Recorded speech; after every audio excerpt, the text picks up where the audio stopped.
வணக்கம். என் பெயர் சேதுவே பிரீதா. நான் நகராட்சி தொடக்கப்பள்ளி லட்சத்தொப்பில் 5ஆம் வகுப்பு படிக்கின்றேன். இன்று நான் பேச போகும் தலைப்பு சாலை பாதுகாப்பில் மாணவர்களின் பங்கு. உலகிலே அதிக சாலை பயன்பாட்டில் இந்தியா 2ஆம் இடத்தில் உள்ளது. மக்கள் தொகை அதிகமுள்ள நம் நாட்டில் சாலை பயன்பாடுகள் இன்னும் அதிக தேவையாகவே உள்ளது.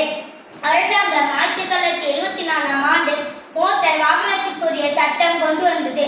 சிறிது காலத்துக்கு முன் நடப்பவர்கள் அதிகமாகவும் வாகனங்கள் குறைவாகவும் இருந்தது. இன்று சாலையில் நடக்க வேண்டும் என்று நினைத்தாலே பயமாக உள்ளது.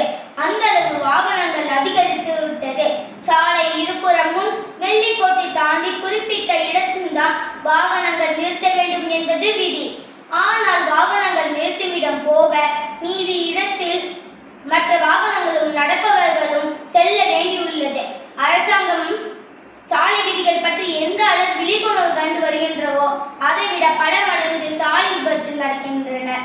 18 வயதுக்கு பிறகுதான் வாகனங்கள் இயக்க வேண்டும். ஆனால் சிறார்களை அதிக வாகனம் ஓட்டுகின்றன. இதற்கு பெற்றோர்களே ஆதரவாக இருக்கின்றது. முறையான பயிற்சி இல்லாதாலும் சாலை விபத்து அதிகம் நடக்கின்றன. இதனை தடுக்க வேண்டும் என்றால் போக்குவரத்து காவல்துறையுடன் சேர்ந்து மாணவர்களாகிய நாமும் நம்மால் முடிந்த அளவு உதவ வேண்டும்.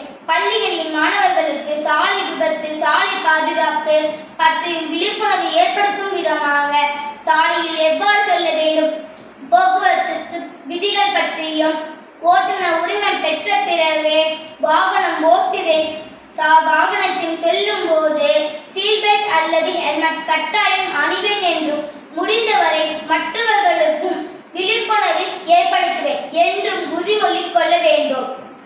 மாணவர்கள் கட்டாய சாலை போக்குவரத்து சைகை நிறங்கள் நடைமேடை பயன்பாடு பற்றி தெரிந்திருக்க வேண்டும். சாலை பாதுகாப்பு என்பது மனிதர்களுக்கு மட்டுமின்றி மற்ற உயிரினங்களை பாதுகாப்பதும் நம் கடமையாகும். சாலை விதிகளை மதிப்போம், விலை மதிப்பில்லா உயிரை காப்போம். அனைவருக்கும் நன்றி.